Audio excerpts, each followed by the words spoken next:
देवी दुर्गा का महाकाल ध्यान। एक समय की बात है, देवी दुर्गा अपने स्वर्गीय आसन से धरती पर आईं। वह अपने देवी शक्तियों के साथ भगवान शिव के मंदिर में विशेष ध्यान करने आईं।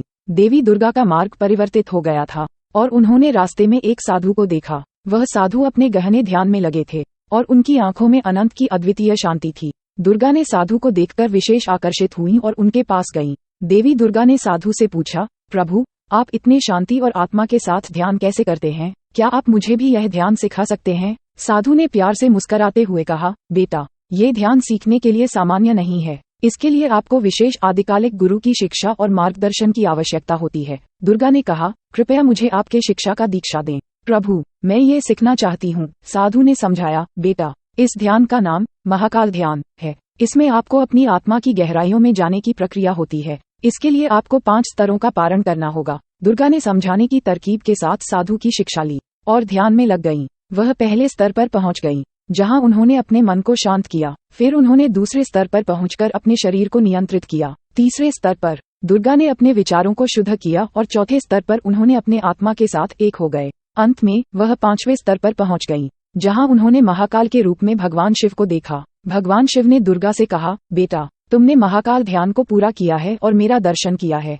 अब तुम अपने जीवन को ध्यान और शांति से भरकर अपने कर्मों में लग जाओ। दुर्गा ने ध्यान से भरा जीवन जीने का आलम लिया और उन्होंने अपनी शक्तियों का उपयोग धरती की सुरक्षा के लिए किया। वह दुनिया में धर्म और न्याय की रक्षा करने के लिए तैयार रहीं। इसी बीच दुर्गा ने एक दिन देवी पार्वती के साथ बात की और उन्होंने अपने महाकाल ध्यान के अनुभवों का साझा किया। पार्वती भगवान शिव के इस नए रूप के प्रति अत्यंत आकर्षित हुई और उन्होंने भी इस ध्यान का सीखने का इरादा किया। पार्वती ने ध्यान की प्रक्रिया को अच्छी तरह समझा और साधु से ध्यान का दीक्षा लिया। वह भी महाकाल ध्यान की आशीर्वाद से अपने आप को एक सशक्त माता के रूप में प्रकट करने का अभ्यास करने लगीं। पार्वती और दुर्गा दोनों ध्यान में माहिर हो गईं और भगवान शिव की देवी और आत्मा की साथी बन गईं। वे धरती पर आकर अपनी शक्तियों का उपयोग करके दरिद्रता और अन्याय के खिलाफ लड़ने लगीं। एक दिन एक अत्यंत बलवान राक्षस धरती को अपने अधीन करने का प्रयास कर रहा था। उसकी आत्मा अंधकार में डूबी थी और वह अपनी असत्य शक्तियों का उपयोग करके धरती को अपने वश में करने का प्रयास कर रहा था।